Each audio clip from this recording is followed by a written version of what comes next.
Hello. Good morning, Starshine. The Earth says hello. So today we're talking about my least favorite topic, men. Hey guys, this channel is called Today I Made a Mistake, and we are out here just making mistakes as we go through our lives. It will either be a good time or it's gonna be a good story.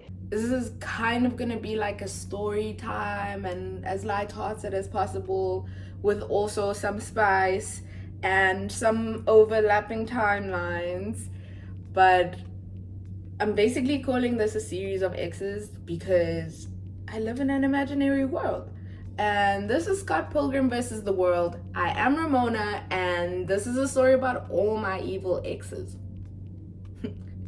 Kidding.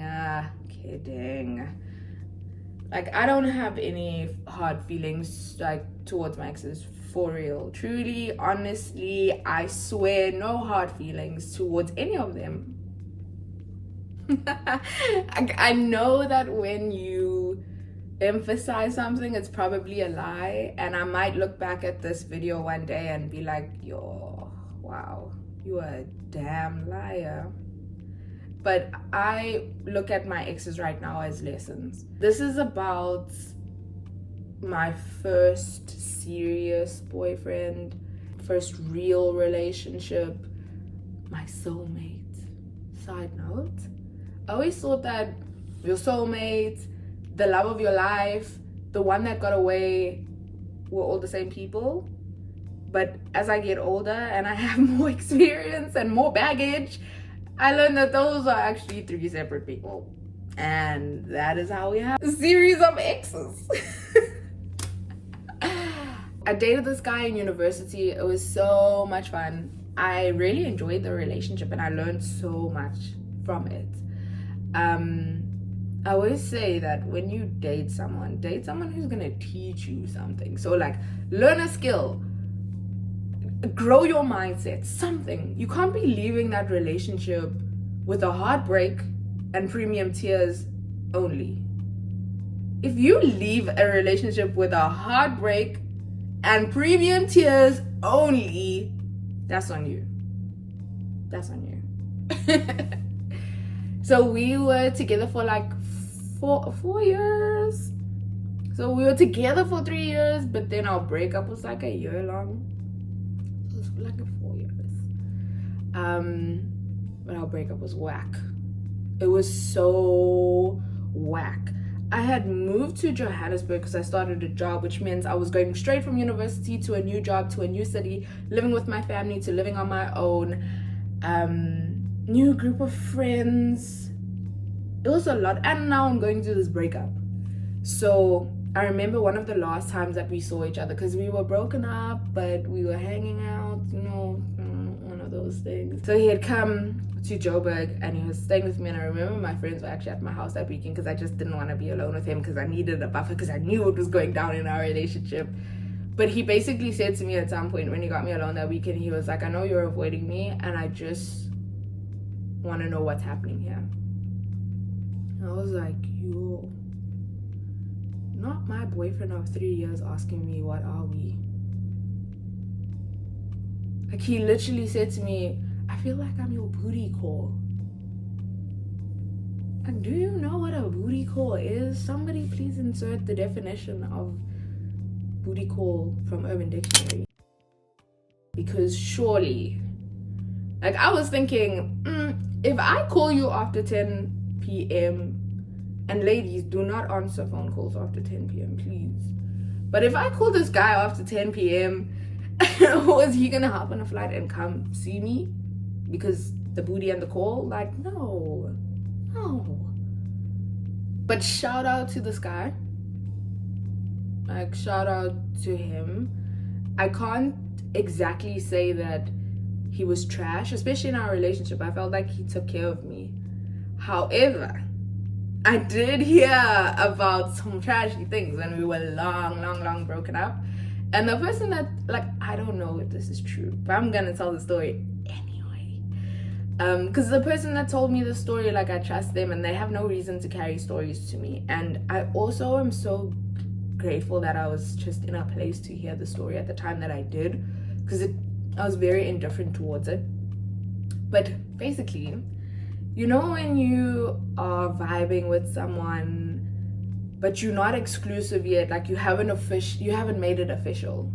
And then I got into an entanglement with August. So apparently, people knew when we were vibing. People knew it was, you know, we were vibing.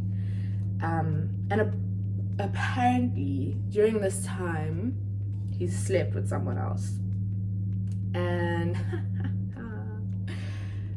the reason I'm telling this story is because it kind of made me think about cheating and like being unfaithful and like stuff like that. Like, how bad is it really? I think serial cheating is bad. I think that cheating is like disloyal and dishonest, and it's a betrayal, and yes. But the reason I thought about it is because had I found out at the time before, because this was before we were in a relationship, we would have never had a relationship. And like I said, I really appreciated my time with him, so I would never have had those 3 years, you know. Had I found out while we were in a relationship, he was gonna end up in hospital. And had I found out after we broke up, I was gonna end up in hospital, because it was a hectic time. And that is kind of why I'm like, okay, I found out that he was potentially, you know, unfaithful and disloyal, and there was a bit of betrayal there, but it didn't affect me in any way. So what is it that makes us feel so betrayed by somebody being with someone else when we feel like they should be ours? Because we don't own people, like they don't belong to us, and we can't possess them. And that's kind of why I have an issue with people saying like, you're mine, because I'm not yours. Like, did you buy me? No, I'm a human being. I'm not yours, man, sir. Being with this guy was so easy and so comfortable, and like, you know, when you're with someone that just gets you, you can like sit in a car and do it to 2,000 pop hits, and like it's chilled, like you're just yourself and it's just comfortable. So I would say that this is kind of the benchmark that I've used for most of my relationships, and that's why I also get confused when someone is like approaching me like this is serious, but it's not. And like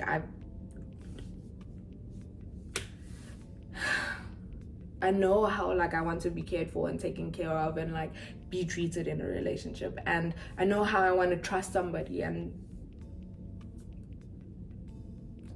yeah, I don't know what the point is of saying any of this, but we'll just go. So yeah, my favorite part of the relationship was actually the breakup. I was heartbroken. I remember crying for 3 days. I would call my mother on the phone and just like cry, get home from work as I'm walking from my car to my doorstep crying. The person, my friend who's editing this video, I don't know if she remembers, but that week, the first weekend when like I'd gone through the breakup, she had to come over because I like literally couldn't take care of myself, and it was just me and her crying that week. She had problems of her own, I had my problems, and we were just crying. 2 20-year-olds in Joburg in an apartment crying. It's funny how you feel like your world is ending. I remember like I didn't want another man to look at me for like a year after I'd gone through the breakup. I was like, why are you looking at me? You're just gonna date me and then dump me, and then I'm gonna be heartbroken, and just leave me alone. Don't make eye contact with me. I hate men. I hate all of you. That was literally me for a year after the breakup. I love how I was like, the breakup was the best thing that happened to me, and then I just listed all the shitty things that happened to me. But like, it's real, like breakups are hard. Breakups are tough. So the thing I tell myself, I don't know if it's true, but I think the reason we broke up was because we grew apart. And throughout our relationship, the dynamic of our relationship changed a few times, but whenever we had challenges, they always brought us together. We always grew together and we always worked through it.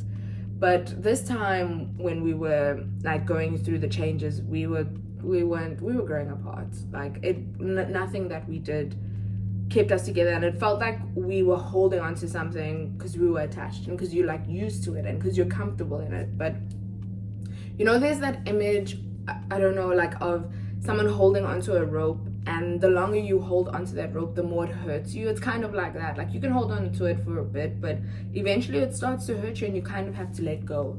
And when it's time to let go, I think you should do that with all like the eloquence and the grace that it requires.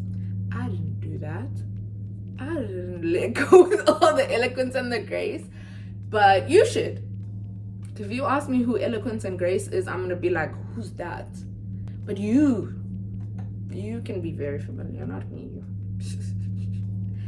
But yeah, I appreciate this guy. He was literally the reason I passed my degree. And that's kind of why I was into him, because that's how our relationship started. He was teaching me, and I was like, oh my gosh, this guy's so smart.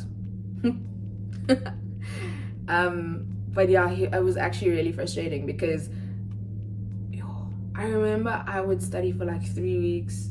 I didn't write a test and like just pass, and he would study for like 3 days and get 105%. Who gets 105% for a test? But I do believe that, you know, this guy was in my life for a reason, and everyone is in your life for a reason. And once he served his purpose in mine and I served my purpose in his life, it was time for us to let go of the relationship, which was tough at the time because I was going through a lot of changes in my life, like, you know, a job, from being a student in university to being an employee in corporate. New city, like Durban and Johannesburg are very different, and now you're far away from like your family and your friends. And I had very minimal family in Johannesburg, but also trying to establish myself. I had great friends in Durban and new friends in Johannesburg, and just like a whole lot of changes. I just felt like my life was turning upside down. And what I can say is what followed that was the best time of my life. Like, I was killing it at my job because I was working, because that's all I was like putting my whole self into. And I was so open. I had like great social life. My social life went up because I was so open to meeting new people. I was just like putting myself out there, and I hit the gym because I just didn't want to think about this thing in my spare time. So I got a revenge body, and my mental health was aces. Like, I was just like, everything was so good, everything was so fun. It was such a great time in my life. I also received the best piece of advice. So she says to me, have you ever heard the story about the eagles and their nest? No, what is this? So she says to me, so when an eagle is laying its eggs and preparing for the eggs to hatch, the eagle makes sure that the nest is as comfortable as possible by laying it with feathers and all the soft things that it can find, to make sure that it's a great place for the chicks to grow up in and be nurtured in.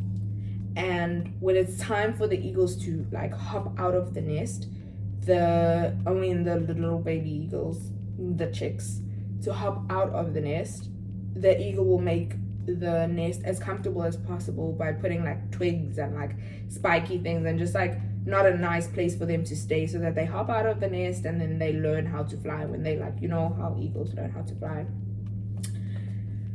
And then she said to me, if you are feeling uncomfortable, it's probably because you're being prepared to fly. And I don't know how true this is, but I've held on to that advice for like my life. Because every time I'm in a hard situation, I'm like, oh, definitely I'm going through this because I'm being prepared to fly. And like, I know that Maybe sometimes we just have hardships because we have hardships and not necessarily because we're being prepared for something. But I would like to think that I am. And it's the story I tell myself, and it's the coping mechanism that I have. So yeah, literally the best piece of advice that I've ever received, and I just love that story and I hold on to it quite closely. So this has happened twice in my life where I felt like my life was in turmoil, and it also just felt like the end. And it literally was the end of an era, but the beginning of something very beautiful. And I appreciate that, and I love that has happened to me in my life, because for example right now, again, a whole lot of life changes that have happened to me, but I'm having the best time and I'm so happy. And I remember this happened again when I was going through my breakup. The breakup wasn't the thing that happened. There were a lot of things that happened, but it was still like the beginning of a beautiful time in my life. So yeah. Before I summarize and tell you like the things that I feel like I learned, I kind of wanted to give you this last story. So I was in contact with him recently, and by recently I mean a few months ago. I mean when we were dating, which was a long time ago, but I mean I knew like what he wanted for his life and he knew what I wanted for my life. So I kind of heard or like seen that like he's made some big changes in his life. So I wanted to congratulate him and also just like check up on how he's doing and stuff like that. And in my now we haven't spoken for years. In my conversation with him, I realized that he hadn't changed, which could be a compliment, but it's not in this context from me. Because like I felt like he hadn't grown and his mindset hadn't changed. And this is just my opinion, please don't attack me. But for me, I was just like, yeah, I really wasn't meant to be with this person, because like how do you still have the mindset of the 20-year-old that I dated a few years ago? Like, but yeah, so apparently people grow at different rates. And that's just what we'll say about that. So there were a few key things that I kind of learned from this situation. Something that I only realized like much later was that going through challenges like this prepares you for like later in your life. So like I said, there were 2 times where this happened. I went through the breakup, which was around the time where I was going through a whole lot of changes, and also when I needed to leave my job. Like I knew that I had the skills and I knew that I could do it, because I've been through a time in my life where my whole world felt like it was upside down. And like I said, when you feel uncomfortable, it's probably because you're being prepared to fly. So I kind of have that like hope that I hold on to, that like, ooh, we're going through a tough time right now, but what's about to follow is an amazing time. Another thing that I kind of learned is that you grow out of love. And I think when you grow out of love is kind of when people start to decide to make their relationships work. And that's when they put in the real work, and that's how they like stay together and make things work. But I think that if your time is up in a relationship, like that is great. Working on it, deciding to love someone, that's so beautiful. Like imagine somebody wakes up and decides that they want to love you. That's beautiful. But sometimes when it's time to let go, you need to let go, because it does more harm than it does staying together. And as much as it hurts and going through a breakup is tough and it's really, really hard, once you pass the difficult times, it's the best thing that could have happened to you. You kind of understand like why it happened. And you don't necessarily need to get into another relationship to understand why your previous relationship ended. I think when you know that your time is up with someone, you kind of have this hold, and despite being attached to them, sometimes you do need to let go.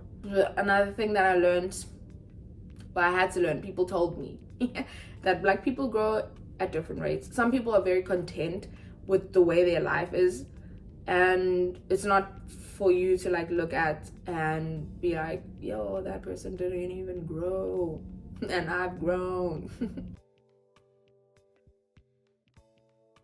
yeah, I have people in my life that hold me accountable to my opinions and my thoughts many times. They're like, hey, how are you out here saying someone is not growing when they're just growing at a different rate to you? And this last one is gonna kind of sound stupid, but I just feel like getting over an ex actually develops skills, because you kind of learn how to deal with a loss. You learn how to deal with like the change. You also learn how to deal with emotions, especially if you can kind of harness the feelings and the thoughts that you have around it and then move forward. You can apply that in a lot of things in your life. Maybe I'm attributing too much to a breakup. I think, just to add on to that point, had I still, let's say I had gone through like the new job, new city changes, but I still had my relationship, that would have kind of been like a consistency in my life, and it would have been great, but I don't think I would have grown and learned as fast as I did. And that's just that on that. So today I made a mistake. I was attracted to men.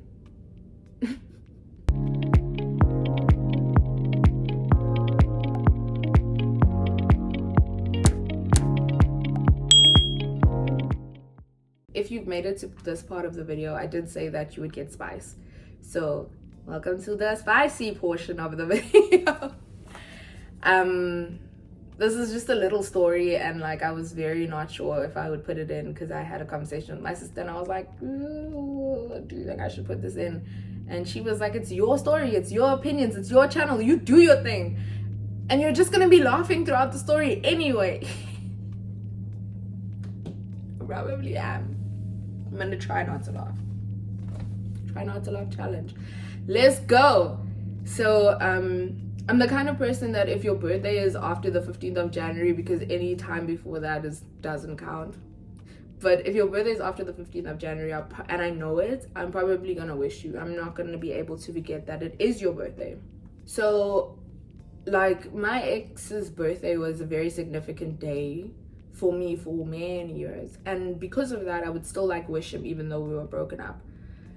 And this year, it was 2020, and like I swear I sent him 2 words: happy birthday, and like a birthday emoji and a full stop. That was it. Like, you know, happy birthday. This was like 8 o'clock in the morning. He responds to me, he's like, thank you so much, I really appreciate it. That's the end of the conversation. That is it. Then in the evening, it was like 10 or something. I'm literally, it's 2020, so like worst year of my life. I'm sitting at my laptop on a Teams call with like my teammates.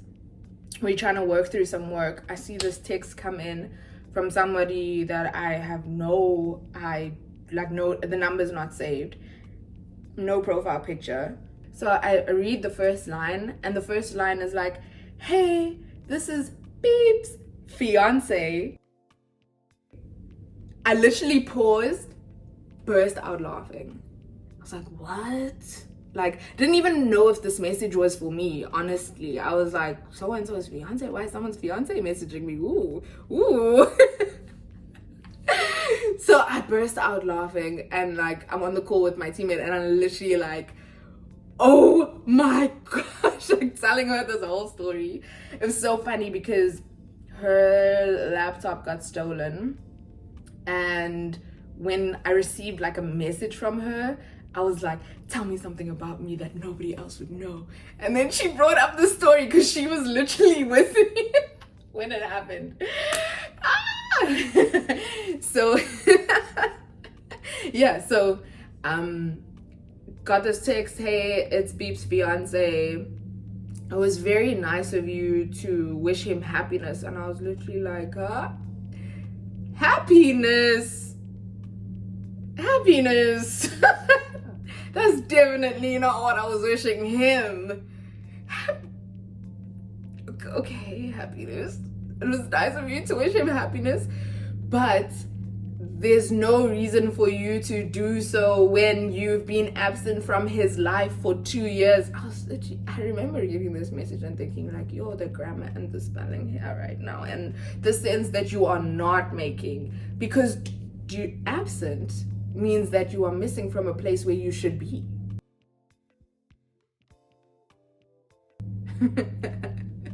And I think we can both agree that I was not supposed to be there, so I don't think I was absent. I just think I was doing exactly what I was doing, because we never used to speak. Yeah, so you've been absent from his life for 2 years, and I think something like it's best if you just don't speak to him. Something like respect and no, so that we don't have any issues. And I was laughing. Like, what? I immediately screenshot that message and sent it to all the friends that I know, because a lot of his best friends are people he met through me. So sent it to all of them, because I knew, like, let me see what their response is. Like, I didn't know that he was engaged. Like, do they know that he's engaged? And their responses were also like, what the fuck? Sorry if she's watching this video and she thinks that those people are loyal to her. But they were my friends before they even met him. So yeah, I kind of feel bad. I didn't respond to that message at all, because I was gonna send her like 64,000 laughing emojis, and I don't know if it's true, but I kind of thought that she's sending me this message, it's not coming from a good place. It's not coming from like, okay, something happened, and like, I think like, why are you speaking to me? Your relationship is between you and him, and it's not even like I was present in their relationship. It's not even like I had seen him. It's not like I speak to him or anything like that. I sent him a birthday message with 2 messages, and you sent me a paragraph. I speak to him. Speak to him. But yeah, it's sad. That's sad. Like,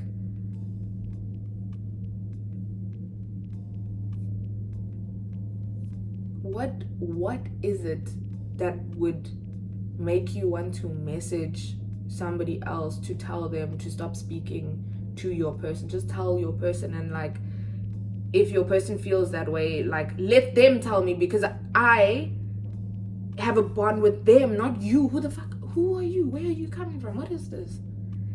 But yeah, that's a spice. I still don't have an outro for my videos.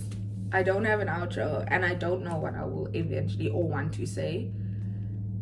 But I think I've done enough talking, so that's it from the story.